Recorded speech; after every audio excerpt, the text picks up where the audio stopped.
le Seigneur Jésus-Christ vous bénisse. Nous sommes venus encore ce matin auprès de vous. Comme nous avons toujours été là avec vous, parce que vous nous avez appelés partout dans le monde entier, nous avons vu vos messages. C'est pour cela que je puis encore voir cette occasion, en fait, que nous puissions être ensemble. Vous savez, lorsqu'on fait de pareils live, lorsqu'on fait de pareilles sorties, ce n'est pas envers qu'on le fait, mais c'est parce que le Seigneur nous prête encore à vie. C'est pour cela que j'avais juste besoin de dire aux gens qui nous écoutent partout dans le monde entier que Dieu entre déjà dans vos situations qui manquent de solutions. C'est pour cela que j'avais besoin de vous dire, dès ce matin, nous sommes toujours avec vous. Pourquoi je dis cela? Dieu lui-même a dit, j'envoyerai mes serviteurs au milieu de vous pour qu'ils puissent vous fortifier. Nous ne venons pas seulement pour faire de vains discours, mais nous venons justement pour vous dire que le Seigneur Jésus-Christ existe encore. Pourquoi nous disons cela? Parce que nous avons vu qu'il a fait tellement de merveilles. Il a fait des trucs que nous-mêmes, nous sommes incapables de le faire. C'est pour cela, bien-aimés dans le Seigneur, peu importe les situations que vous traversez ces derniers temps, peu importe les difficultés, parce que je sais, lorsqu'on arrive dans le fin de l'année, il y a toujours des situations qui blessent le cœur du peuple de Dieu. Il y a toujours des problèmes qui ne trouvent pas de solutions. Mais je voulais juste t'assurer ce matin, tout ce que tu essaies de rencontrer sur ton chemin, tout ce que tu essaies de rencontrer sur ta vie, ici sur terre, cela ne signifie pas que Dieu t'a abandonné, mais cela montre justement la grandeur par laquelle Dieu fera des miracles avec toi. C'est pour cela que je voulais juste te dire, toi celui qui perd en espoir, ne perdez jamais espoir parce que Dieu est avec toi. C'est lui le créateur de cieux et la terre. Lui-même, il a dit dans sa parole, créons l'homme à notre image. Il n'avait pas créé l'homme en fait que l'homme puisse se lamenter à tout moment. Mais lorsqu'il avait créé l'homme, c'était en fait que pour que l'homme soit dans de bonnes conditions. Alors qu'est-ce qui s'est passé pour que l'homme se retrouve dans des conditions que nous essayons de retrouver aujourd'hui? C'est parce que l'homme était éloigné de Dieu. C'est parce que l'homme n'avait pas mis vraiment se penser soit son idée sur le commandement que Dieu lui avait donné. Si l'homme avait respecté le règlement que Dieu lui avait donné, l'homme ne peut pas se retrouver dans des situations que nous essayons de voir aujourd'hui. C'est pour cela que je voulais juste te dire, mon frère, ma soeur, tout ce que tu vois aujourd'hui, cela n'est pas justement la faute de Dieu, mais c'est ta faute, c'est ma faute aussi. Parce que nous ne respectons pas la parole de Dieu. Nous écoutons toujours la parole de Dieu, mais nous ne la mettons pas en pratique. Mais si seulement nous essayons seulement de mettre cette parole en pratique, il y aura vraiment de miracles de produits dans nos vies. Pourquoi je dis cela? Parce que l'homme ne croit plus en Dieu. Lorsque l'homme essaye de nier Dieu, qu'il s'attende toujours de mauvaises nouvelles. Pourquoi cela? Parce que Dieu lui-même a dit, je suis le chemin de la vie et de la vérité. Dieu n'avait pas dit que je suis le chemin de la mort. Vous savez, si vous prenez juste conscience de suivre le chemin de la vie, cela signifie que vous prenez conscience de suivre Jésus. Alors, pourquoi nous ne suivons plus Jésus? Parce que nous sommes remplis de péchés. C'est pour cela, moi, je prie souvent Dieu. Dieu brise nos caractères. Dieu brise nous selon ta manière. Dieu brise nous selon ta parole. Parce que si la parole de Dieu nous brise, nous ne vivrons pas comme le monde, mais nous vivrons selon Dieu lui-même. C'est pour cela, bien-aimés frères et sœurs, je voulais vous dire ceci. Peu importe les situations que vous traversez, peu importe des moments difficiles que vous traversez. Vous savez, il y a d'autres moments que toi-même tu te lèves comme ça, tu regardes comment ta vie, ça essaie un peu de s'envoler. Toi-même tu te demandes si réellement Dieu te connaît. Oui, Dieu te connaît. Vous savez, Dieu ne peut pas faire quelque chose au hasard.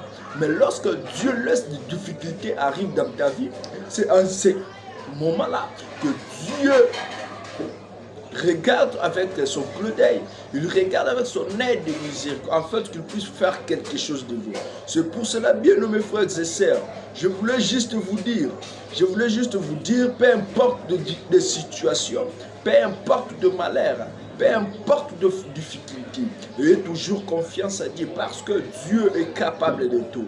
Notre Dieu est capable de tout. Je regarde lorsqu'il avait dit à Moïse, Moïse va vers Pharaon, va libérer mon peuple. Moïse était étonné. Il s'est demandé comment un homme qui ne sait pas parler, un homme qui ne sait même pas parler, un homme qui bégaye, un homme de péché, il peut partir devant au Pharaon pour qu'il puisse faire sortir son peuple de l'esclavagisme. Avec quelle force qu'il peut partir avec ça? Je regarde avec mon télé, je vois directement. Dieu est riche en miséricorde. Il peut faire grâce à celui que lui-même il veut. C'est pour cela que je voulais juste te dire que la grâce de Dieu te localise partout où tu me suis. Que la grâce de Dieu te localise partout où tu me suis. Qu'il ne te regarde pas tes péchés, qu'il ne regarde même pas tes iniquités, qu'il ne regarde même pas tes erreurs, mais que la grâce de Dieu te localise partout où tu me suis. Que Dieu te bénisse. C'est pour cela que je voulais juste remonter encore la foi. Peu importe les situations, peu importe les difficultés, peu importe la persécution, peu importe le malheur, mais laissez-moi te dire, Dieu est capable de tout. Dieu lui-même a dit, je suis le Père des nations. Qui qu'on appelle un Père des nations? C'est celui qui prend les responsabilités de ses enfants. Lorsqu'on parle de la responsabilité, nous voyons directement, il y a une grande responsabilité qui tourne vers notre Père. C'est pour cela, bien nommé frères et sœurs, je voulais juste te dire, persévère toujours dans la foi. Parce que Dieu t'aime, parce que Dieu te voit, parce que Dieu, il veille sur toi.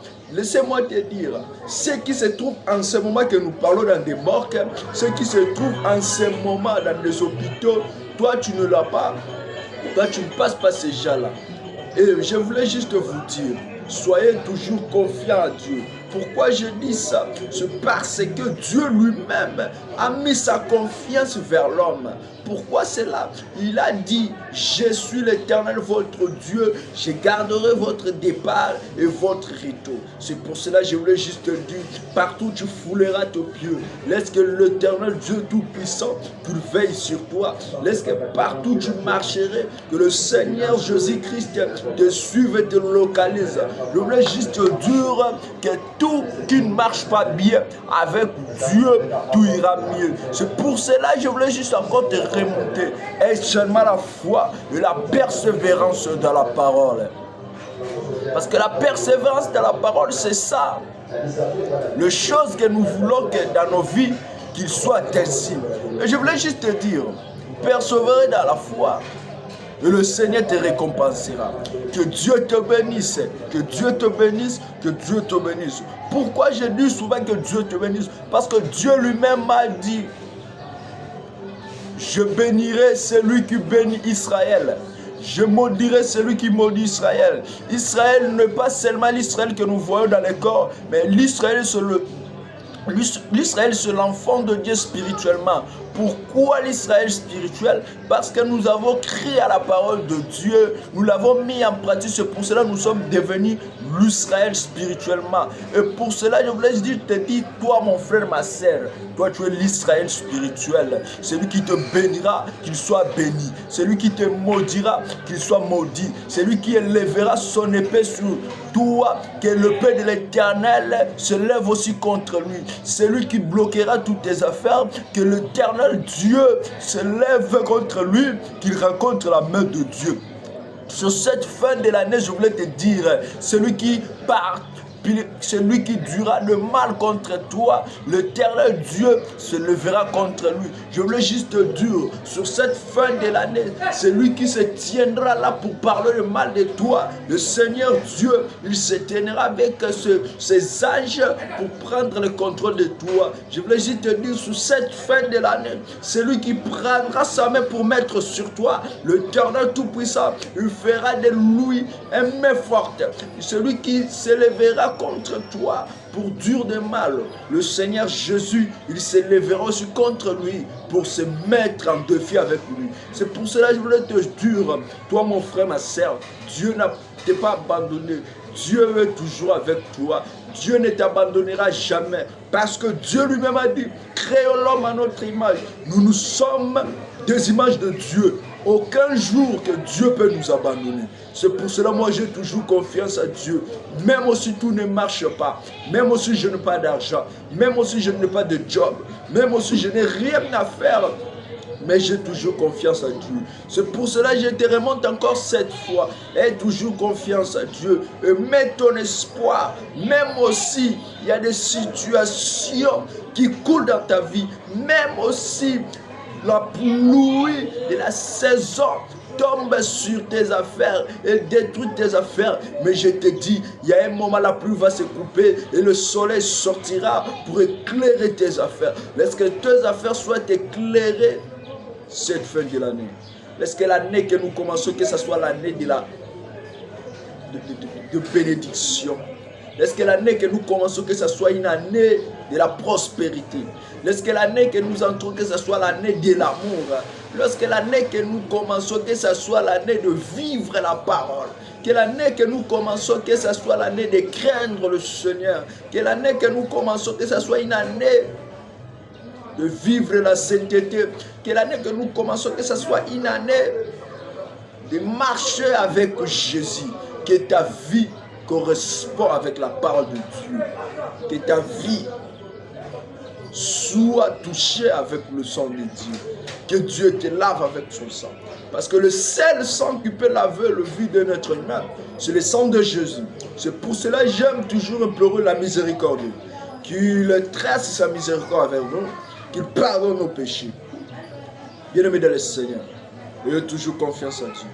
Et le Seigneur fera quelque chose de merveilleux pour vous. Que le Seigneur Jésus-Christ vous bénisse.